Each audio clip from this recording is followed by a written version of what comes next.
Hello and welcome to Mum's Work and Chaos with me, Louise.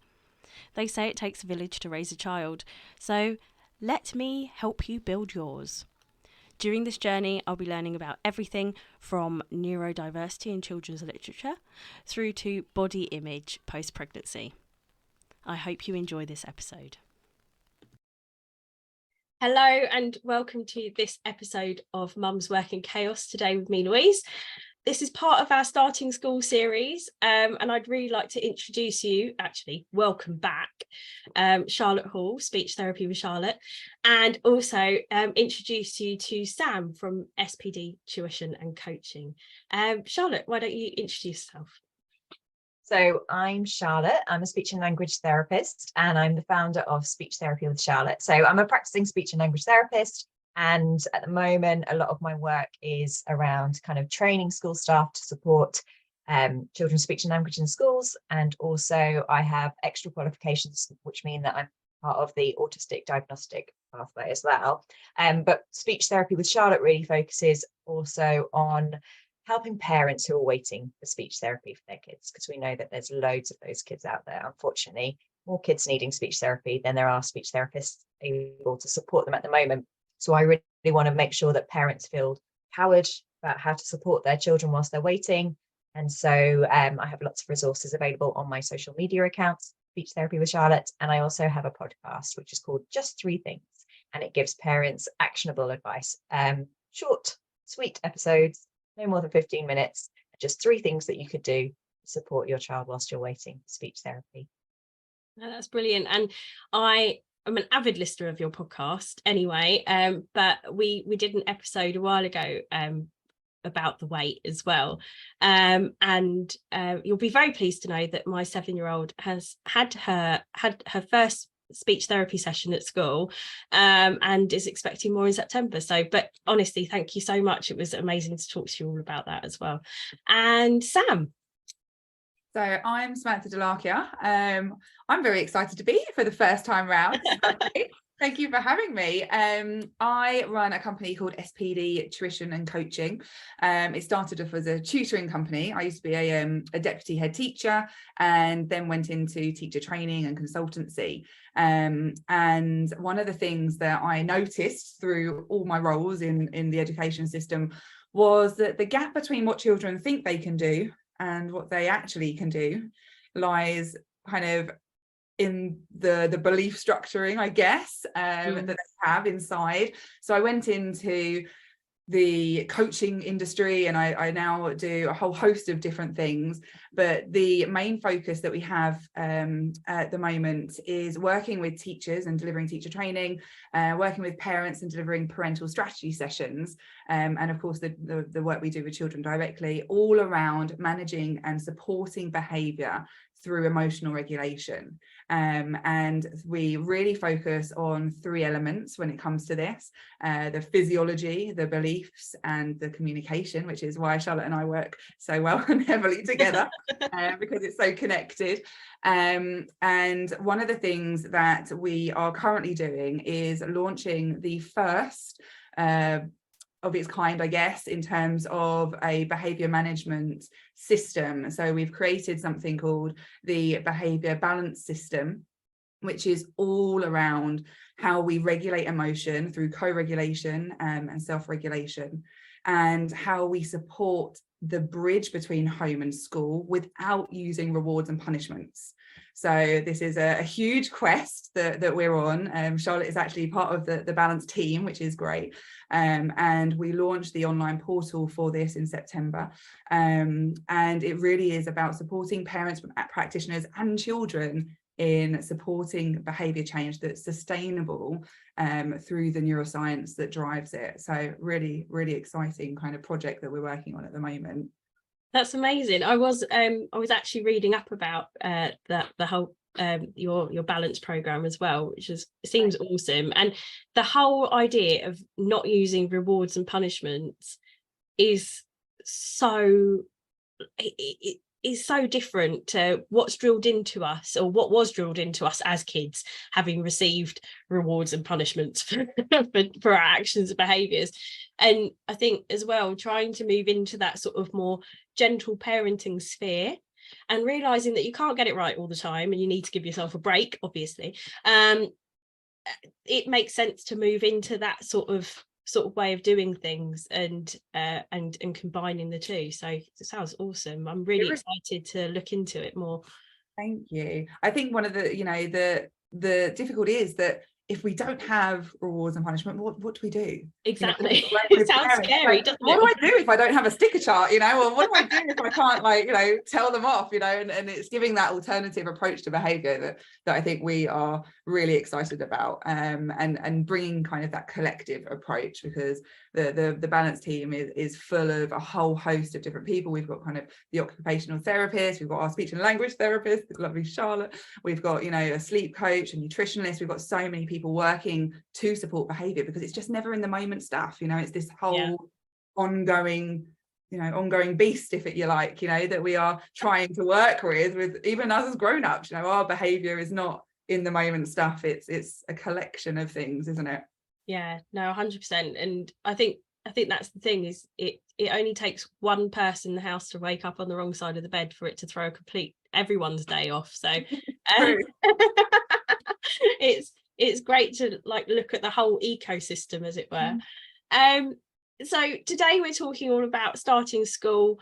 We will be mentioning both primary and secondary in this episode. But I think one of the things that really sort of hit from my listeners, I did a poll recently asking what their sort of like greatest concerns about their child starting school were, and obviously one of them was, will they actually eat their school dinners? Doing a podcast later on this week about that. But also both the parents and child's anxiety around whether they're going to make friends when they get to school seems to be quite a big one, if I'm honest. And I've got a 7-year-old who is now entering into year 3, which is crazy to think that she's been at school that long. But that was one of my biggest fears as well, was like whether she'd actually make friends when she started school. She attended a big nursery setting. Only one other child from that nursery went to her school as well. And they didn't really have that crossover. They were all in on different days and things as well. So it meant that she really didn't know anyone when she started. So yeah, how can we, I guess, how can we try and sort of like aid our child in lessening their anxiety around making friends, but also lessen our own anxiety, because we do pass those feelings on to our children as well. It's a bit like having a dog that senses fear, or your child can sense your feelings, and they will pick up on those as well, won't they? So what can we do to help lessen those anxieties for everyone? I think it's a big huge question there, isn't it? But there's a few things. I think, first of all, I think what you said, Louise, is really kind of fundamental. That would be, I think, the starting point. But I think as an adult, you need to identify your own emotions around this, because you kind of need to unpick that and know how you're feeling. Because, as Sam mentioned before, regulation is at the center of all of this. And to help our children to regulate, we need to be kind of like a calm, safe space for them. So actually, we need to deal with our own issues and our own feelings about this, so that we can kind of be that safe place of calm for our kids. We also need to have a think about like the importance of friendships as well, because there's so much, particularly if we think about primary school first, there's so much going on in this period of transition going into primary school, that actually whilst we know that having positive peer relationships is really important overall for your mental health and well-being, and particularly long term, it is a period of change and things happen gradually. And actually there's other things that may be more of a priority for your kids in the first instance, like just getting comfortable with their environment, working out what the school is like, working out what the new adults are like. Actually, it might not be their priority to make really sound friendships at this stage, because a lot of these kids also are only 4 years old, and actually developmentally at this stage, whilst kids are often obviously really interested in their peers, the way that they play is playing alongside their peers, like moving quickly from one kind of group of people to another, because it's more about the thing that the kids are playing with rather than actually doing it with another person. So I think we need to have age appropriate kind of realistic expectations on what these friendships look like for a 4-year-old as well. So there's kind of a lot of, like, I guess Sam would call this belief work, like we need to really be like doing the work of thinking about like, what is the issue here? But there are kind of like practical things that you can be doing to support your kids with kind of the making of friends. And I think at this stage, like, the making of friends is really more just about like helping children navigate those social situations, I guess, with their peers. So at a basic level, when you're 4 years old and you're starting school, some of the key things that they might need to know is like how to initiate, how to play with someone else. So if your child can talk, actually practicing some key scripts or phrases with them, things like, can I play? Maybe practicing that out in role play, or practicing that with different toys could be really useful. If your child isn't speaking, thinking about whether there's any other kind of alternative communication that they could be using to enter into that play. And Sam and I actually have come together and we've created this online program called Skip into September Primary Prepared. And we cover this a lot because actually even like just having a joint play session with another child can be quite complicated. So there's sort of 3 phases: the joining of the play, the initiating the play, the actual playing together, and also terminating the play or being okay when somebody else leaves the play. Like if they walk off or say they don't want to play anymore, that doesn't necessarily mean that they're never going to play with you ever again. That just might mean that they're off to do something else. So kind of it's worth spending some time kind of role playing with puppets, all 3 of those parts of play. Absolutely. Yeah, it's funny. I did that as well with the initiating play element. I think I should have maybe done some more practice on the being okay with the play ending element, if I'm honest. Because it's really hard, isn't it? It's a really hard thing to be able to do, is stop a game. I hope it's okay to share this, but I picked up my son from nursery a little while ago, and his termination of play, if you like, was, you're not my best friend anymore, mummy's now my best friend, because that's how he was like, there we go, I've stopped playing with you, I'm off with mummy. And I kind of reiterated that for him and said, oh Hunter, I think maybe we mean I'm finished now, I'll see you tomorrow, what do you think? And he was like, okay, yes, I'm finished now, I'll see you tomorrow. And he kind of practiced it with me, with this little friend of his. And I think, we forget that actually saying goodbye is not always, free flowing. It doesn't always come really quickly. And just to pick up on, this whole idea of friendships, I think absolutely what Charlotte was saying is hitting it on the nail, hitting the nail on the head, if you like, when it comes to primary versus secondary.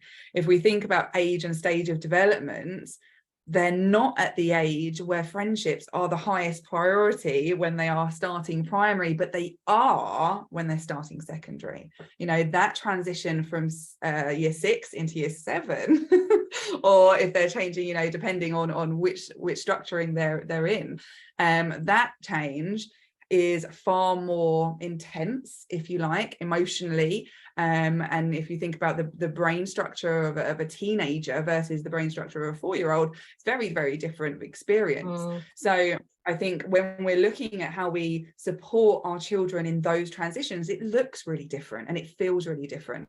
For our 4-year-olds, we're looking at, as Charlotte was saying, that kind of interaction-based stuff and knowing how to navigate those situations without, setting each other's fight or flight off.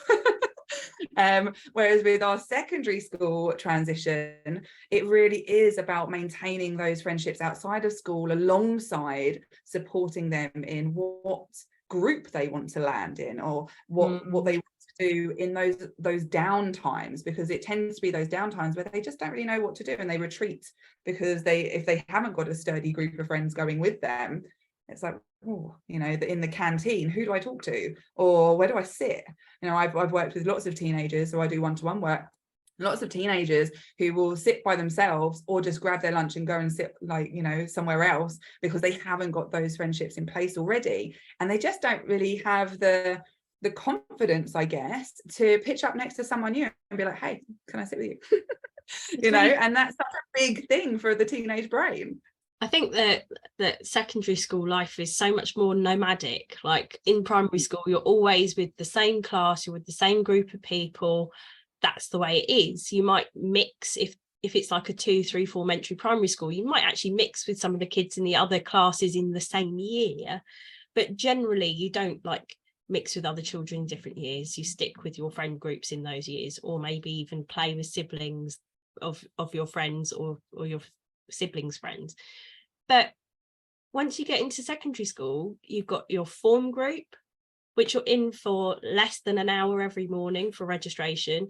You've then got, you know, your maths group, your English group, so on.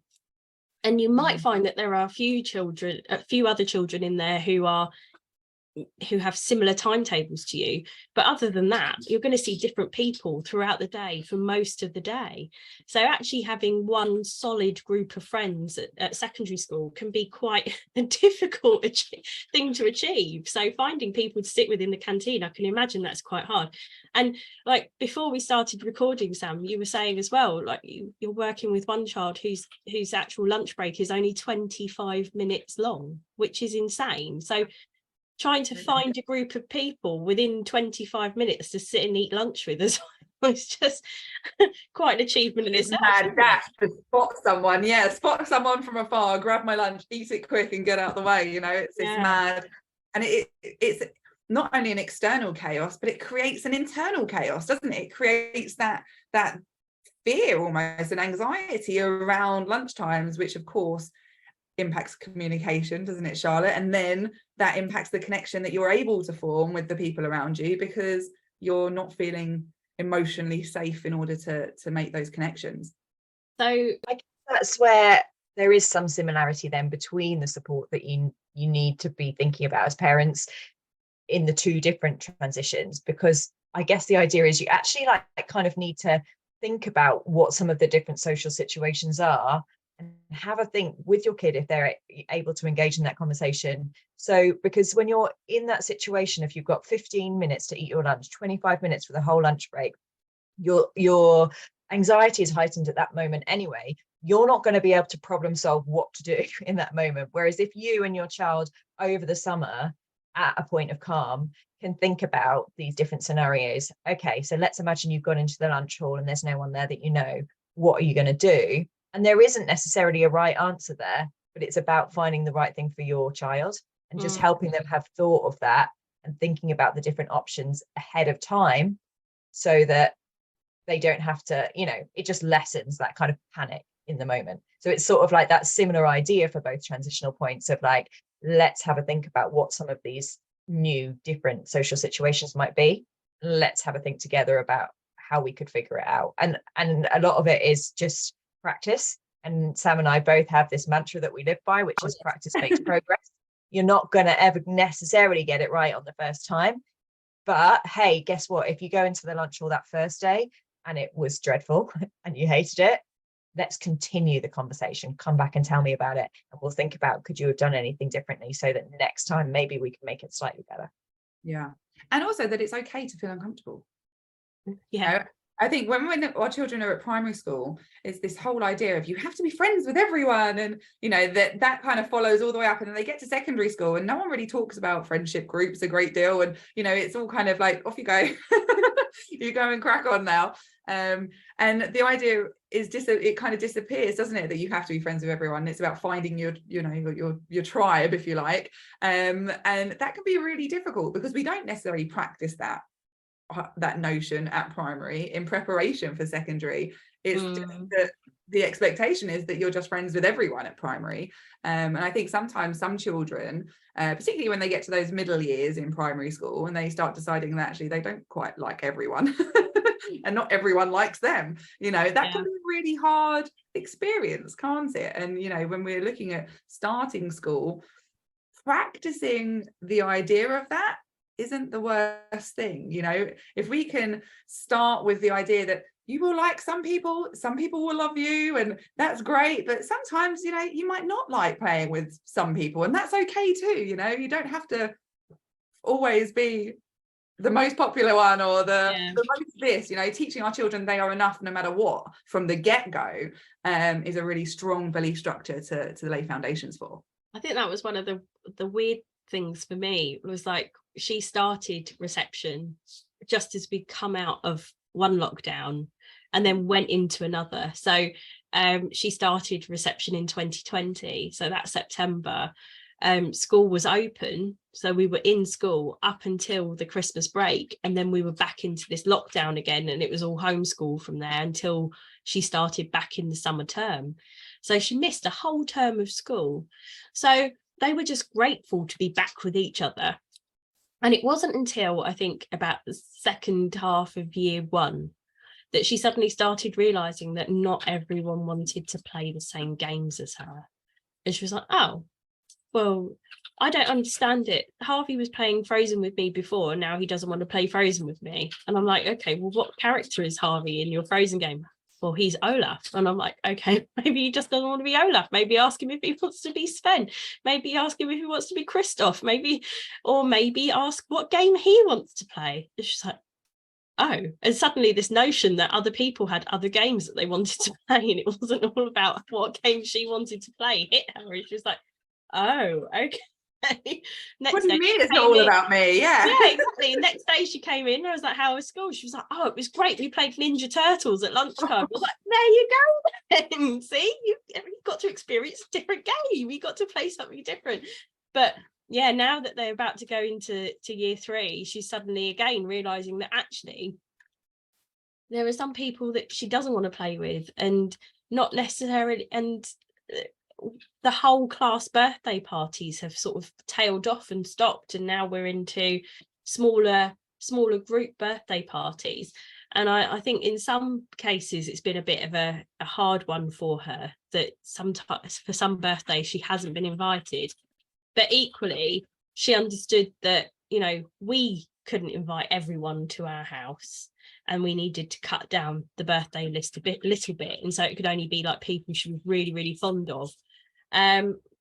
So yeah, getting through those ideas that, again, not everyone's going to like everyone. You don't like everyone.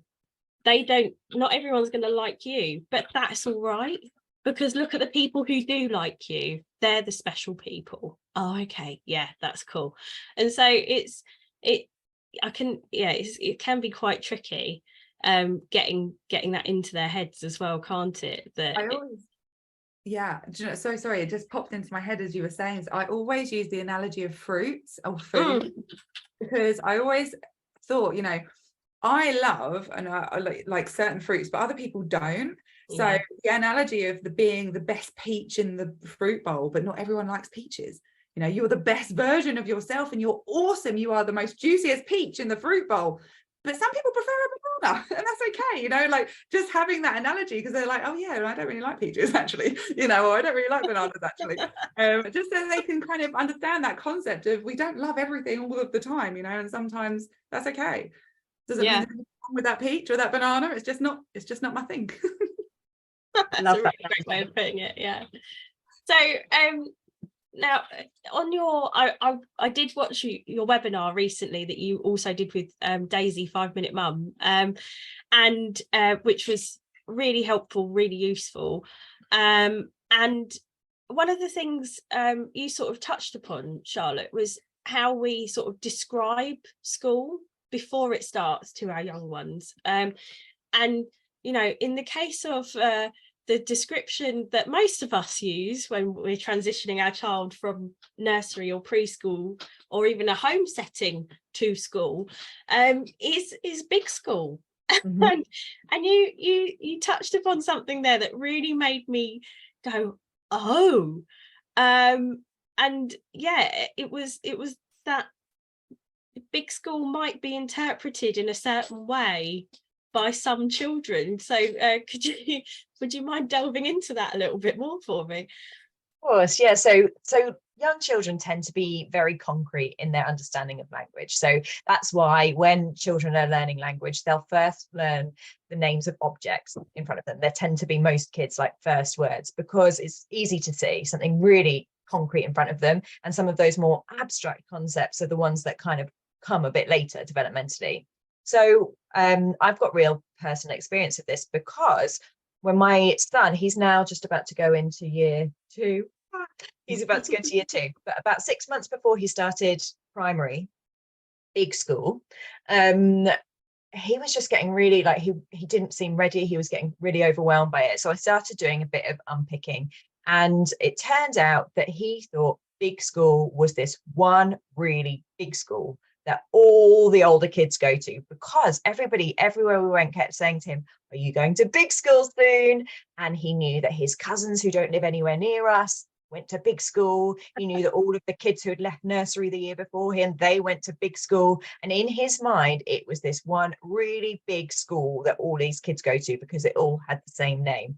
And once I'd got to the bottom of that, obviously, then I was able to actually, like, say to him, actually, that's not what it is. And then we just started being much more specific about what that meant for him. So rather than calling it big school, we used the name of his actual school. We talked about the name of his actual teacher. We talked about what the school looked like by showing him photos of what the school looked like. And actually, we were relocating at that time. So once we moved here, we showed him the actual school. We walked and we saw the outside of the school.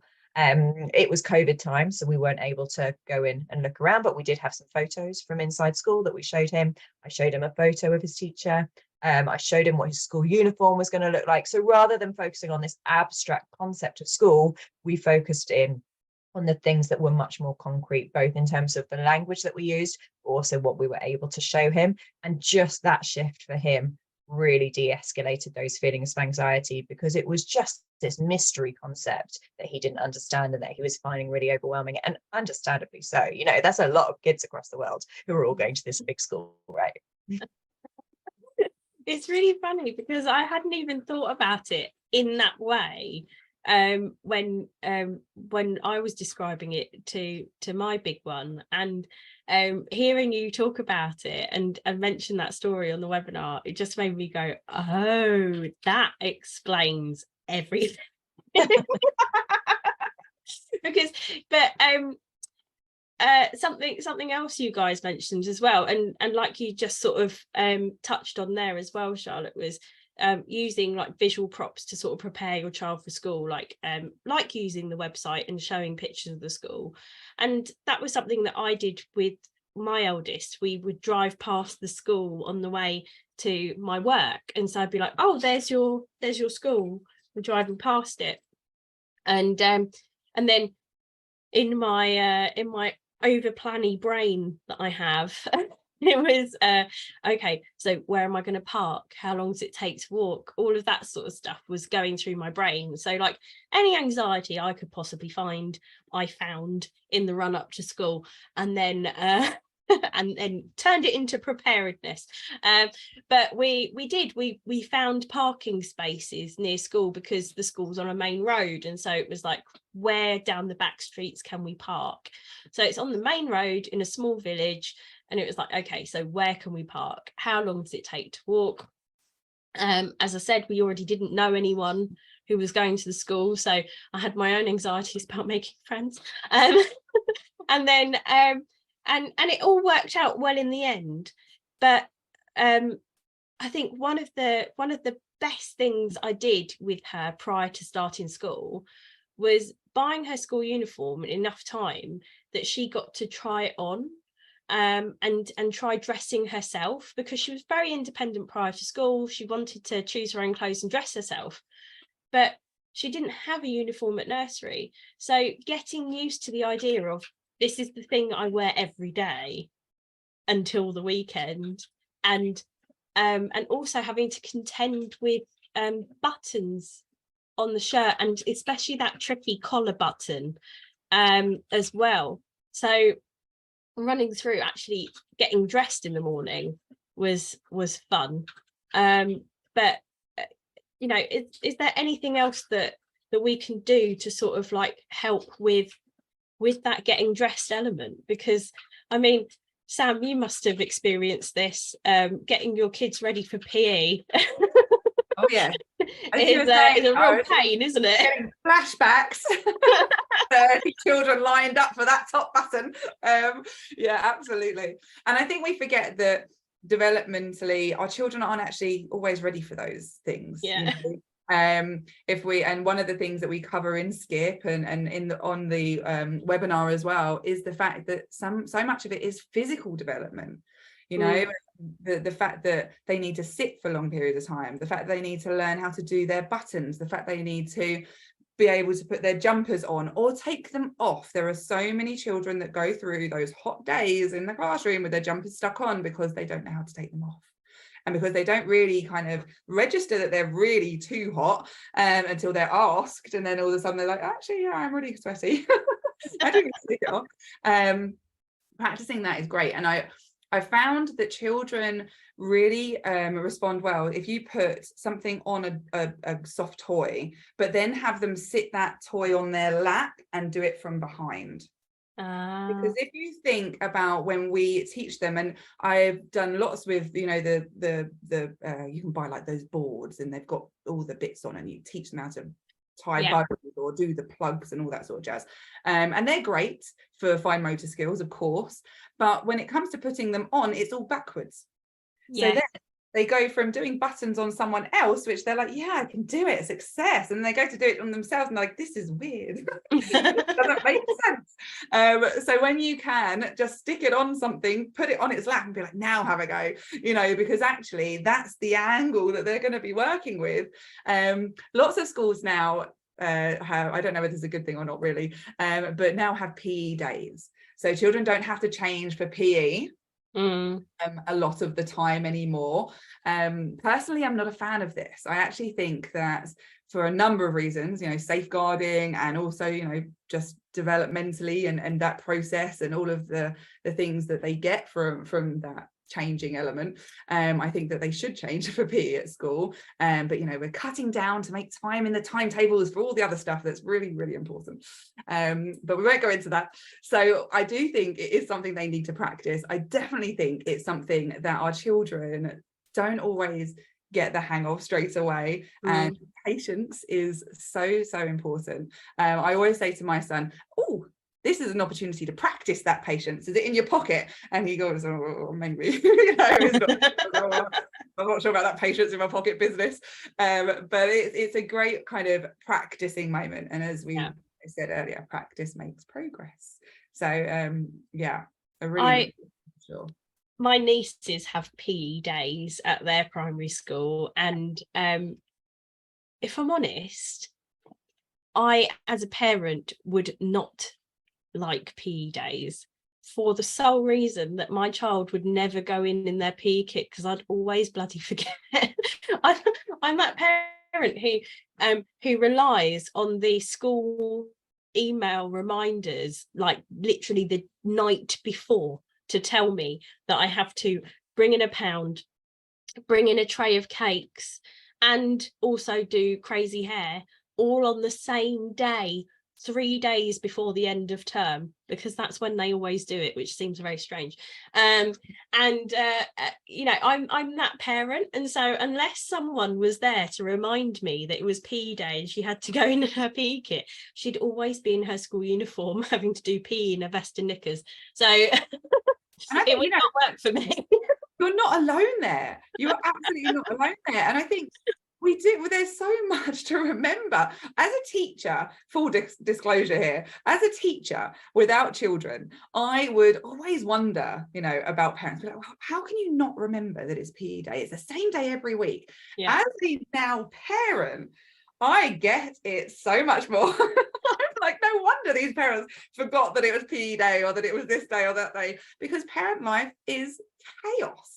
It's gorgeous and wonderful, but it's also overwhelming and chaotic and painful and like all of these things in one. As a teacher, sometimes if you haven't got children, it isn't clear cut as to why these things are. But when you become a parent, you're like, I get it now. Yep.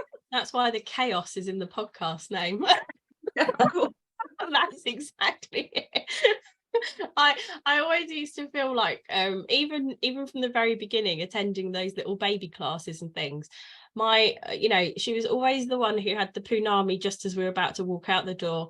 I would forget something, like I'd bring half a change of clothes instead of a whole change of clothes because I was just chucking things in the changing bag as we were trying to leave the house to get to baby sensory on time.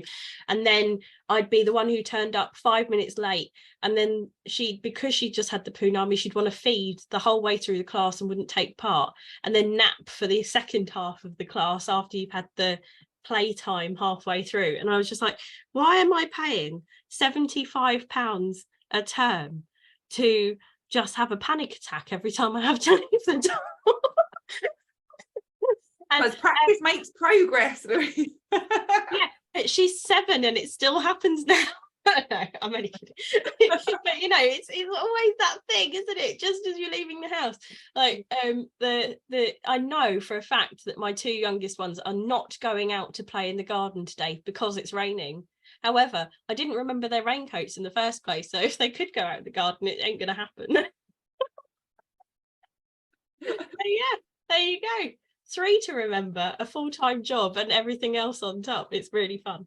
But yeah, so we've covered off sort of like the language we use to describe school, how we can sort of like coach our kids with the idea of making friends and getting them used to the idea of the school environment that they're going into, whether that's little big school or big school, and also that the sort of like I guess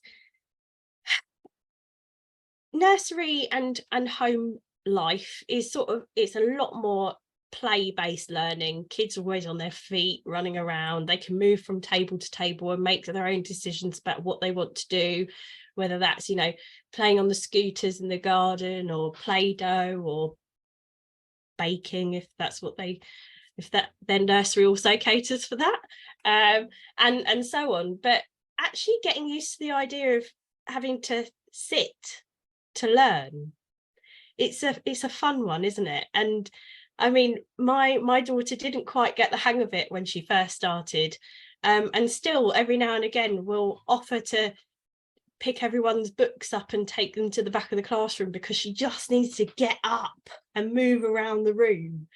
So it's a very big transition from this play-based, standing, moving learning to that seated learning style, isn't it, Sam? It's a huge thing.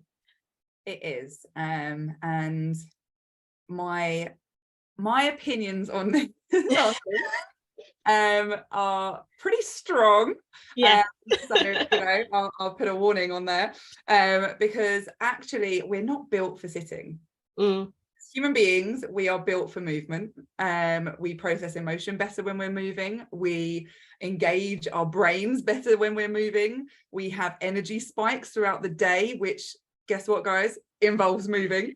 So one of the things that we are doing a lot of work with the schools that we're currently in terms of the balance approach, is around the school day, is around what movement is necessary, because I know lots of schools have suddenly injected their day with like movement breaks, which is great. It's a great starting point. Hallelujah, we've got some movement. It's not always the right movement at the right time, but it's a work in progress. So it really is important. And I think when it comes to supporting our children with the system as it is, we really need to teach them how to sit. And if you watch the webinar, if you kind of look at Skip, or if you do any of the work that I deliver, I always start my trainings with training to sit. Because there is a way to do that. It's a way that helps us to, I guess, open the internal channels from our brain to our body, because they are connected, although we don't always realize it. It's a way that we can make sure that our children are able to hold themselves, because a lot of the time they're actually just not strong enough in their core to sit for sustained periods of time. And a lot of schools still have, unfortunately so, the approach of whole body listening, which is where they sit with their arms crossed and their legs crossed. And I don't know any grown-up that would be comfortable sitting like that during a meeting or a podcast or what have you. So there are lots of alternative ways that our children can sit and also engage in listening. So if you're a teacher or an educator listening to this, please get in touch if you're still whole body listening, to find out how you can do something alternative to that and maximize success for your learners. But if you're a parent and you're thinking, okay, well, that's not the option in the school that they're at, then a lot of core work. So all the movement stuff at home is going to support that core strength, because that is what's going to enable them to sit and make them feel more comfortable sitting. And of course, stretching and things like that, because crossing your legs is really uncomfortable. It's not something we're naturally built to do. It's very bizarre. I think since working with Sam, and in our Skip into September program, we go into this a lot through the work that Sam does. It became much more apparent and helped me understand the importance of kind of supporting our children's physical development as part of school readiness. So actually, you know, like the benefits of being outside, getting active, doing exercise.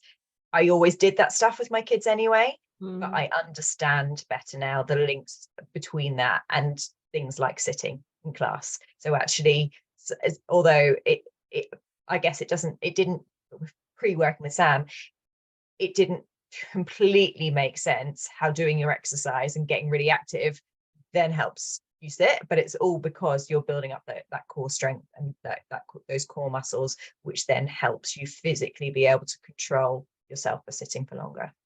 Absolutely. And even things like crawling, you know, I've worked with so many parents over the years as an educator, but also as a parental strategist now, that, you know, they are almost kind of pleased if their children have skipped crawling. And of course, we don't really have a great deal of control over our children's development at that point, but encouragement of crawling is really, really a huge impact in terms of their ability to read. For example, the skill set that they get when they learn to crawl translates into reading later down the line. So that motion is a really important one when it comes to their education. But again, it's that physiology first before the academic success. And the same if you think about all the Play-Doh or the, you know, anything that's muscle building in our hands, that translates into our writing element, you know. So all of the skills that we are going to be promoting in school, we actually start far before that, you know, long before that, because we're working on the physical developmental cycle of what they're experiencing. It's funny, isn't it? So like my eldest bum shuffled and then walked. My middle one crawled very briefly, but she was walking at just before she turned 11 months. She took her first proper steps, and my youngest was walking at 9 months. And she didn't crawl at all. And so and like my eldest has just moved on to now I know different schools use different reading programs, but she moved on to a Ren reading program just as she was coming into the summer term at school, and it took her a long time to get there. But bear in mind, she started school in 2020, so she had a good deal of homeschooling from, you know, the newly qualified teacher known as mum, which actually mostly took place outside, because she hated being cooped up inside. Parenting is so much easier for me outside. And so we'd go to the park and we'd go to the woods and we would count leaves and we would go through our colours in that way, and we'd talk about the science of rain and how the brook filled with water and all of that sort of stuff. And she did do forest school in reception at primary school, and then it stopped, and they only got forest school for 1 year, and it was such a shame because they learnt so much outside. And it was just a great way of learning. So if your school has a forest school program that's still going, you know, don't ever think that it's not learning, because it really is. It's flipping awesome. And it gets them moving and exploring and learning and breathing fresh air. Exactly, which is brilliant. And and gives them the ability to sit there and look around their environment and start describing things as well, doesn't it, Charlotte? It gives them that opportunity to explore the language of the environment around them too. So yeah, when I actually, in one of my previous roles, when I was working in the NHS, I was primarily focusing on what we call health promotion. So this means basically like educating the universal population about health and good health, and being a bit preventative as well, giving people the skills before they reach crisis point. So in terms of speech and language therapy, that means giving the universal population advice about how they could be supporting speech and language development, and things that they can be doing with every child to maybe prevent some of those kids then needing a referral. And one of the big projects that we worked on was something called walk and talk. So the idea that you can go out with your kids and walk and talk, and there's just so many language learning opportunities by getting outside and talking about the things that your kids are interested in outside. Yeah, one of the things that Daisy mentioned on our podcast, and I think she also mentioned it on the webinar she did with you as well, was actually using play to talk to your kids and utilizing that to actually have conversations with them. And I think that was one of the good things that we got out of like walking, trialing walking from where we would park to the school as well, because I could say, oh, and this is where we're going to be walking down, and we might bump into some friends around here, and we'll wait at the school gate until the gate's open, and then we'll go in and we'll go into your classroom. And so she get the idea and the plan of what was going to happen and how it was going to happen. I'd get the plan of what was going to happen and how it was going to happen. But then, like, the other day she broke up on her last day of school was the Friday. So she broke up on the Thursday, so she was off on the Friday. And I thought, oh gosh, what am I going to do with her? I need to get her out of the house. So we went for a walk. And this time we walked from our current house to our new house, because it's only a 10-minute walk down the road.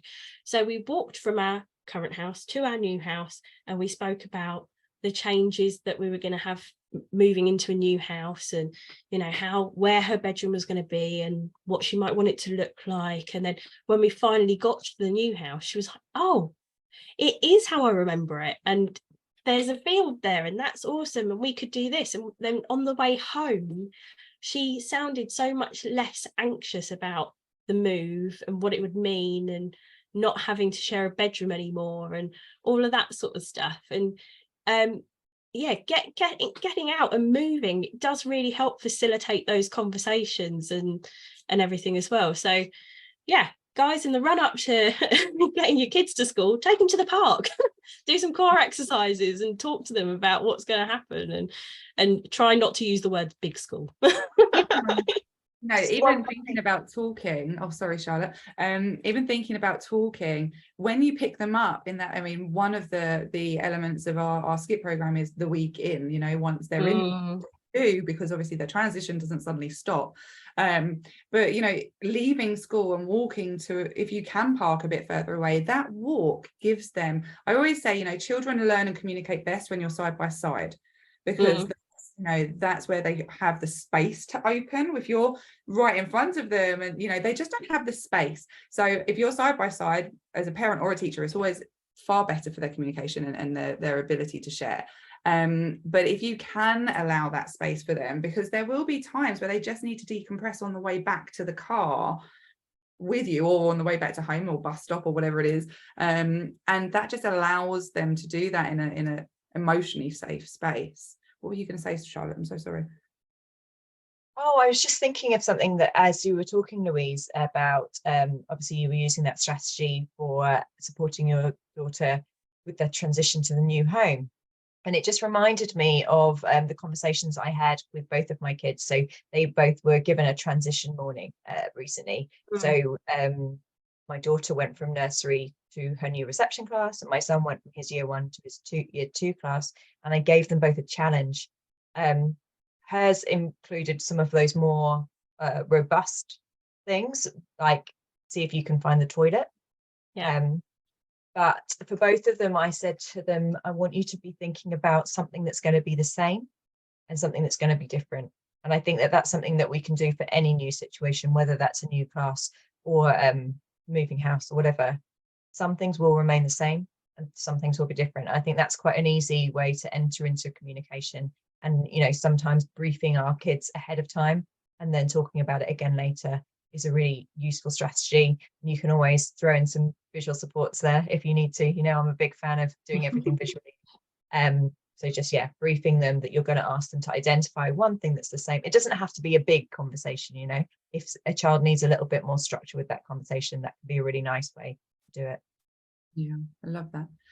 Do you know, it was just thinking about the transitions, it is all so transferable, isn't it? Whether it's, you know, secondary school, primary school, whether it's a new teacher, a new house, whether they're starting a new club, you know, it's all so transferable. And I think one thing that both Charlotte and I definitely agree on is that the detail is where the children feel most secure. You know, that impacts their communication, their behavior, their, you know, achievement, all of it.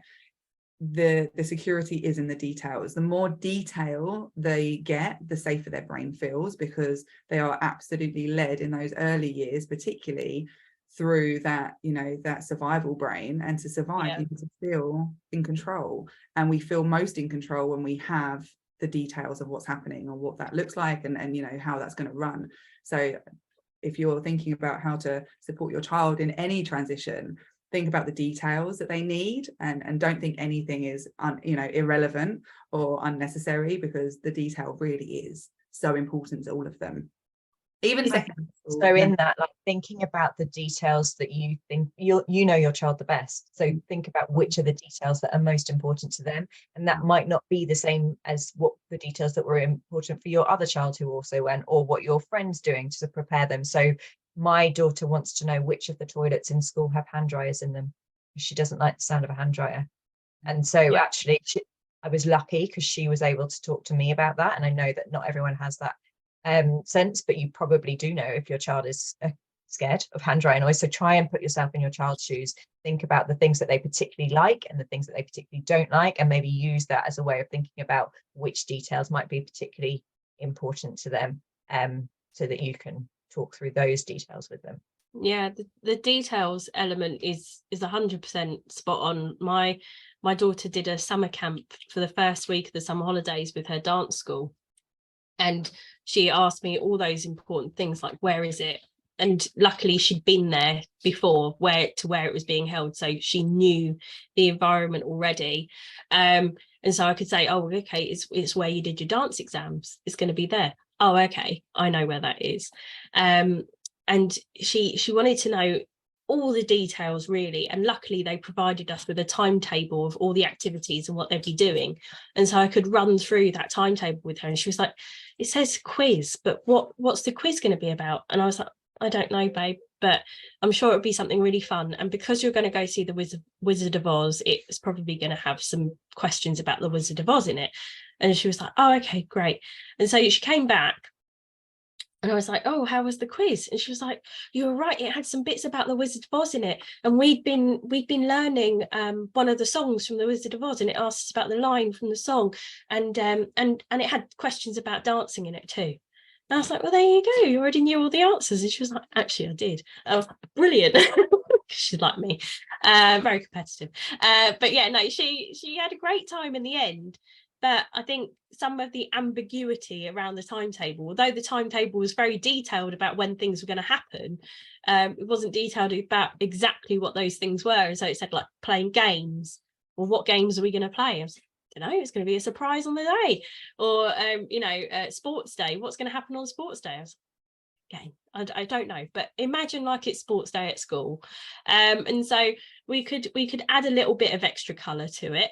By making some assumptions, but that having that timetable alone was helpful. And then we also went onto the website for the Wizard of Oz and had a look at who the cast were, and my husband put on the film for her to watch, so that she got an idea of what to sort of expect from the stage show as well. So 100% adding that colour and helps to take away that anxiety, doesn't it? And giving some extra detail about what they can expect. I think that was one of the things that I forgot about when she went into year 1, if I'm honest, there, Charlotte, was the toilets. Because in reception, the toilets were in the classroom. So they were easy to find. There wasn't a hand dryer. And it was because that would have been too disruptive to the classroom environment. So they had paper towels. But when they moved into year 1, there were quite a few accidents in the class because the toilets were outside of the classroom and they could only go during break times, or they had to remember to actually ask to go to the toilet. And I think that was one of the strange things transitioning from reception to year 1. They knew they could ask, but they also knew they could go whenever they wanted because the toilets were right there in the classroom. And so the number of kids who came home in their PE kits at the very beginning was quite numerous. But again, there, Sam, having PE kit days would not be helpful to that because they would never change your clothes in the first place. Yeah. I think when it comes to all of these things, you know, even when we don't know the answers, just throwing out some ideas maybe is the best word that you can practice with your children when it comes to this sort of stuff. Because and I do it with my son a lot because I often don't know the answer to his questions. He has lots of very interesting questions, and I will kind of almost have a little a thought process with him. But maybe it might be this, or maybe it could be that, or maybe it might. And then you've covered so many maybes that the grey area doesn't seem so scary anymore because there's so many things that there could be. And some children love that. Some children are like, oh my goodness, that's too many options, that's a bit overwhelming. But your child the best, so you'll know how many maybes can go in that grey zone. But I think sometimes practicing with them that you don't know everything is great anyway, and then getting them to think maybe rather than I don't know is a great support when it comes to building those belief structures as well. Yeah, we've well and truly moved from mummy knows everything to now mummy knows nothing territory. Now she knows everything, and I just tag along for the ride. So we got to that stage of childing now, where apparently I know nothing at all. So I apparently now own a teenager. She is 7, but she's actually 13. So there you go. You did well to get to 7. My 3-year-old tells me that he knows more than I do. So there you go. Oh, well, I think that we've actually covered quite a lot of useful stuff for all the hopefully mums and dads who are listening today. I've said it before, this podcast isn't just for mums, dads are allowed. Parents and carers, yeah. A couple of top tips for everyone. I'm thinking that we've got the way we describe things, the language that we use in describing those things. So like big school, taking our children out to discuss those certain things with them, but also certain activities to help with sitting for longer, and getting them used to the idea of school with those visual props as well. I think preparation is key, isn't it? Preparation is key, and practice makes progress. And if you want more support, then hop over to speechtherapywithcharlotte.com and you can join our program, our online program, Skip into September, Primary Prepared. And we have 3 kind of video workshops that you can work through at a time that suits you. But the key time points are things that you can be doing when your child is 1 month away from school, things that you can be doing when your child is 1 week away from starting school, and things you can be doing when they have started school a week ago, so 1 week in. And I think we really wanted to just have really easy, actionable tools that you can have in your toolkit, but feeding them to you at the time in which you might need them. These are the things that might be cool to do now. These are things that might be cool to do now. So hopefully anyone who's listening and thinks actually preparation is key, I want to work on this a bit more, you can join us in that. Absolutely. I also would, just kind of encourage you, if you do have a child who's starting a school nursery, and you're thinking about this, it's not just about reception. If you are thinking about school readiness, if they're moving and that transition is from a day nursery or not a nursery at all, and they're starting a school nursery, then this applies to you absolutely as well. So please do kind of have a look. I think one of my biggest takeaways for everyone listening is that it is always physiology first. And just to circle back to, it's never too late. So, if your child didn't crawl, you can practice crawling with them, even though they can walk. If they don't like climbing, or, even children who are a bit older and already at school, they're growing endlessly. So their physiology is changing endlessly too. So it's never too late. Practice always makes progress. And I think that, all of the things are absolutely transferable.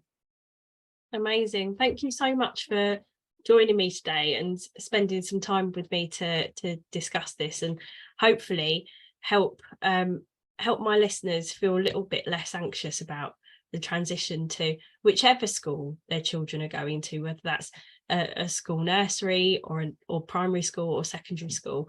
And again, I think even some of what we've spoken about even applies to university. It's a huge move from school to uni, and again, you have the same fears as the first day of primary school. They're going to make friends. Are they can you trust them to learn?